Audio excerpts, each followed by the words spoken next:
नमस्कार बच्चों, मैं Sarfaraz class 10th science chapter 6 के बारे में आपको उससे पहले मैंने आपको संवहन के बारे में बताया था कि मानव में संवहन तंत्र किस प्रकार होता है, यानी कि जो रुधिर होता है या खून क्या होता है वो किस तरह से बाकी भागों तक पहुंचता है।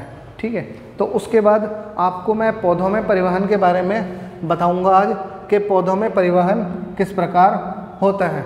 ठीक है, पौधों में परिवहन के लिए दो उत्तक या दो अवयव महत्वपूर्ण होते हैं। सबसे पहला अवयव होता है या उत्तक होता है जाइलम। उसके बाद दूसरा जो उत्तक होता है वो फ्लोएम कहलाता है। ठीक है, जाइलम का कार्य होता है कि जड़ों से लेके बाकी सभी भागों तक जल को पहुंचाना। ठीक है, पत्तों तक जल को पहुंचाना।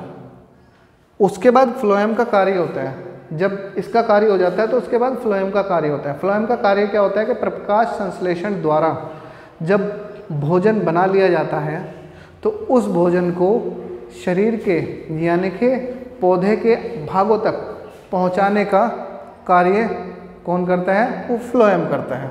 ठीक है, तो इसमें आपको सबसे पहले आप हेडिंग लिख लो जाइलम।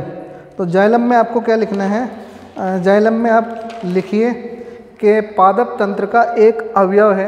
मैं जाइलम लिख के उसमें डैश लगा के लिखो कि यह पादप तंत्र का एक अवयव है जो मिट्टी से प्राप्त जल और खनिज लवणों का सोखता है या वहन करता है। वहन यानी कि एक जगह से दूसरी जगह पहुंचाने को कार्य करता है। ठीक है, वहन करता है। उसके बाद आप नेक्स्ट फ्लोएम लिखो कि फ्लोएम क्या होता है। फ्लोएम में लिखो कि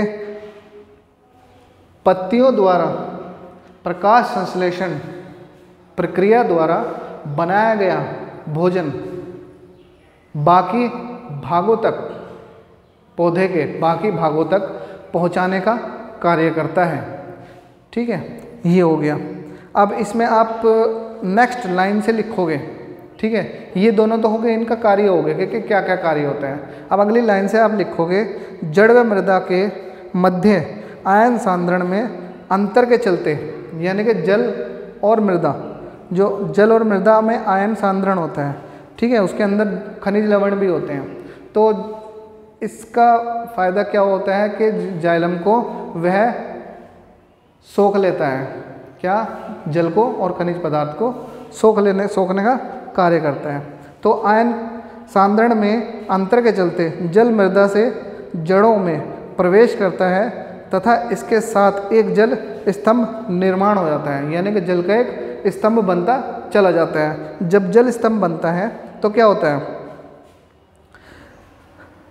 जल का स्तंभ बनता चला जाता है तो क्या करता है? वो धीरे धीरे जल स्तंभ बनने के बाद जो जल होता है वो लगातार सीधा ऊपर की ओर बढ़ता चला जाता है, यानी कि वो नीचे का जो सोखेगा पानी, वो नीचे का सोखा हुआ पानी ऊपर के पानी को धकेल देता है। ठीक है, तो इसमें लिखोगे आप आगे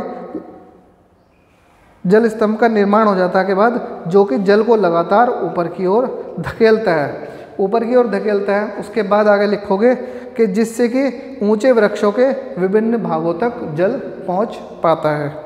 नेक्स्ट लाइन से आप लिखोगे यही जल पादप में वायवीय भाग कौन से होते हैं बेटा? पत्ते।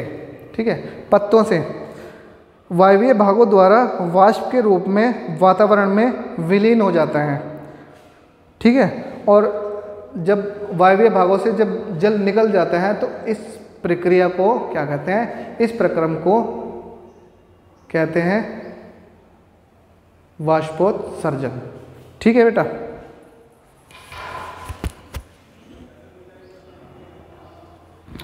हाँ, उसके बाद आगे आप अगली लाइन से लिखोगे कि इस प्रकार पौधों का निम्न रूप से जो ये वाष्पोत्सर्जन होता है तो इसमें लिखोगे कि इस प्रकार पौधों को निम्न रूप से सहायता मिलती है।